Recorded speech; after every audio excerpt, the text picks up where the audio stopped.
ആയിരുന്നില്ല. ഞാൻ എൻ്റെ ഒരു ഫ്രണ്ടിൻ്റെ സ്റ്റാറ്റസ് വഴിയാണ് ഇതിലേക്ക് ജോയിൻ ചെയ്യുന്നത്. സ്റ്റാറ്റസ് കണ്ടപ്പോൾ ഞാൻ അതിനെക്കുറിച്ച് അന്വേഷിച്ച് അവർ ഷാജിദ മാമിൻ്റെ നമ്പർ തന്ന് കോൺടാക്റ്റ് ചെയ്ത് പിന്നെ ഞാനത് വിട്ടിട്ടുണ്ടായിരുന്നു.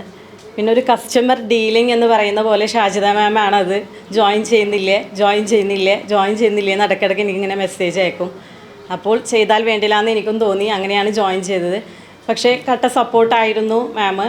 കാരണം ഏത് രാത്രി നമ്മൾ മെസ്സേജ് ചെയ്താലും ഉടനെ നമുക്ക് റിപ്ലൈ തന്നിട്ടുണ്ട്.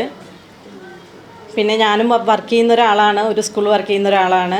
അപ്പോൾ നമുക്ക് എൻ്റെ മക്കളിൽ ഞാൻ മാറ്റം വരുത്തിയിട്ടില്ല, ഞാനാണ് സ്വയം മാറിയിട്ടുള്ളത്.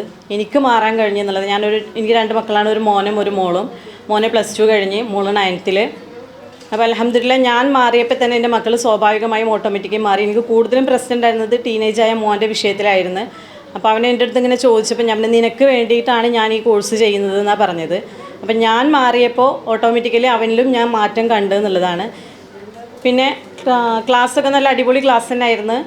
പിന്നെ എനിക്കിവിടെ പ്രൗഡായിട്ടൊരു മൊമെൻറ്റ് തോന്നിയത്, സാറ് ആദ്യം നമ്മളെ ഇൻട്രൊഡ്യൂസ് ചെയ്ത് കുറച്ച് കഴിഞ്ഞതിന് ശേഷം സാറ് ഉമ്മാനെ വിളിച്ച് പരിചയപ്പെടുത്തിയപ്പോൾ നമ്മുടെ മക്കളെ ചേർത്ത് പിടിച്ചു കഴിഞ്ഞാൽ നമ്മുടെ മക്കൾ ഇതുപോലൊരു വലിയ സദസ്സിൻ്റെ മുന്നിൽ നമ്മളെയും ചേർത്ത് പിടിക്കുന്നു. എനിക്ക് വളരെ അഭിമാനം തോന്നിയൊരു നിമിഷമായിരുന്നു അത്.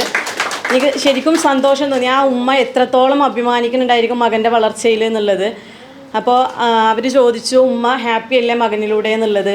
തീർച്ചയായും ഹാപ്പിയാണല്ലോ, നമ്മൾ വരെ ഹാപ്പിയാണ് ആ ഉമ്മാനെ ചേർത്ത് പിടിച്ച് മകൻ പറഞ്ഞ ഓരോ വാക്കുകളും. നാളെ നമുക്കും നമ്മുടെ മക്കൾ നമ്മളെ ചേർത്ത് പിടിച്ച് അതുപോലെ വലിയൊരു സദസ്സിൻ്റെ മുന്നിൽ നിൽക്കാനുള്ള ഭാഗ്യം കിട്ടട്ടെ. അതിനുള്ള ഭാഗ്യം സർവേശ്വരൻ നൽകട്ടെ എന്ന് മാത്രം പറഞ്ഞുകൊണ്ട് നിർത്തുന്നു. Thank you so much.